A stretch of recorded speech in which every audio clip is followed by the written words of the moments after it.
Hi friends, అందరూ ఎలా ఉన్నారు? బాగున్నారా? ఫ్రెండ్స్, రవ్వ లడ్డు ఎలా చేసుకోవాలో ఈరోజు ఈ వీడియోలో చూపిస్తాను. ఒక కప్పు బొంబాయి రవ్వ, అలాగే ఒక అర కప్పు బెల్లం తురుము, అలాగే కొంచెం పచ్చి కొబ్బరి, కొన్ని డ్రై ఫ్రూట్స్, నెయ్యి.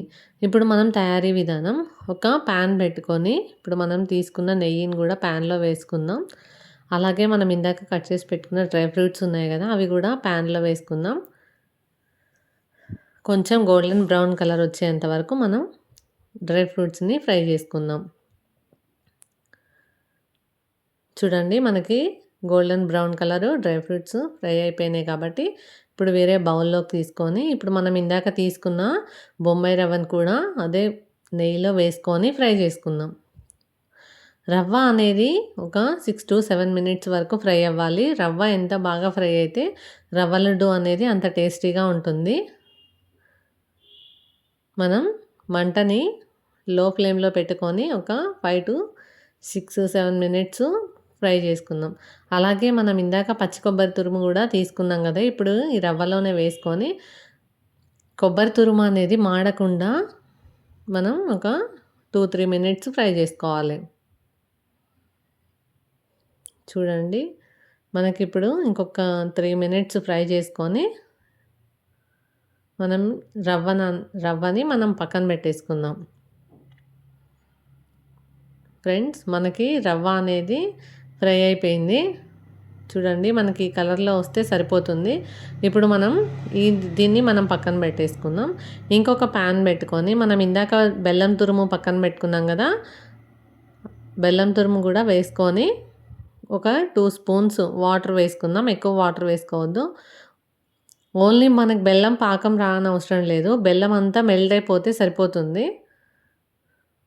బెల్లం గడ్డలు లేకుండా మొత్తం అంతా కరిగిపోయే విధంగా మనం కరిగించుకుందాం.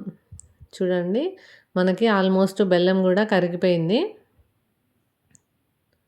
ఇప్పుడు కరిగిపోయిన బెల్లంని తీసి మనం ఒకసారి అంతా కలుపుకొని పక్కన పెట్టేసుకుందాం.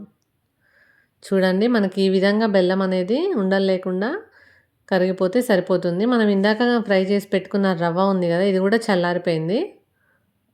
ఇప్పుడు మనం ఇందులోనే ఇందాక మనం తీసి పెట్టుకున్నాం కదా, బెల్లం కరిగించుకొని పెట్టుకున్నాం కదా, బెల్లం పాకం, ఇది కూడా ఇందులో వేసేసుకొని ఉండలు లేకుండా చక్కగా మొత్తం అంతా కలుపుకోవాలి. బెల్లం అంతా ఉప్మా రవ్వకి పట్టింది కాబట్టి ఇప్పుడు మనం ఇందాక ఫ్రై చేసి పెట్టుకున్న డ్రై ఫ్రూట్స్ ఉన్నాయి కదా, అవి కూడా వేసేసుకొని మనం కలిపేసుకుందాం ఒకసారి అంతా. చూడండి, మనకు మొత్తం రవ్వ మొత్తం కలిసిపోయే విధంగా కలుపుకున్నాం కదా. ఇప్పుడు మనం చూసుకోవాలి, మనకి ఉండ రావట్లేదు కాబట్టి నేను కొన్ని కాచి చల్లార్చిన పాలు తీసుకుంటున్నాను. ఎక్కువ రోజులు కాదు కాబట్టి, ఇన్స్టెంట్ కాబట్టి ఇప్పటికిప్పుడు తినేయడానికి. సో అందుకనే నేను పాలు తీసుకున్నాను. మీరు ఎక్కువ రోజులు నిల్వ ఉంచుకోవాలి అనుకుంటే నెయ్యి వేసుకోండి, అప్పుడు ఉండ అనేది చక్కగా వస్తుందన్నమాట. చూడండి, మనకి రవ్వ లడ్డు అనేది రెడీ అయిపోయింది. సో ఈ విధంగా ఈ రవ్వని మొత్తం ఉండలుగా చుట్టేసుకొని మనం పక్కన పెట్టుకుందాం. ఫ్రెండ్స్, నేను చేసిన విధంగా మీరు కూడా ఒక్కసారి రవ్వ లడ్డు ట్రై చేయండి. నేను కూడా ఫస్ట్ టైం ట్రై చేశాను, కానీ చాలా బాగా వచ్చింది. మీరు కూడా ఒకసారి ట్రై చేయండి. ఈ వీడియో కనుక మీకు నచ్చినట్టయితే లైక్ చేయండి, షేర్ చేయండి, కామెంట్ చేయండి, సబ్స్క్రైబ్ చేయడం మర్చిపోకండి. ఓకేనా ఫ్రెండ్స్? మీరు కూడా ఒకసారి ట్రై చేయండి. ఓకే, అయితే బాయ్ ఫ్రెండ్స్. నేను నెక్స్ట్ వీడియోతో మేము ముందుకు వస్తాను. Thanks for watching this video.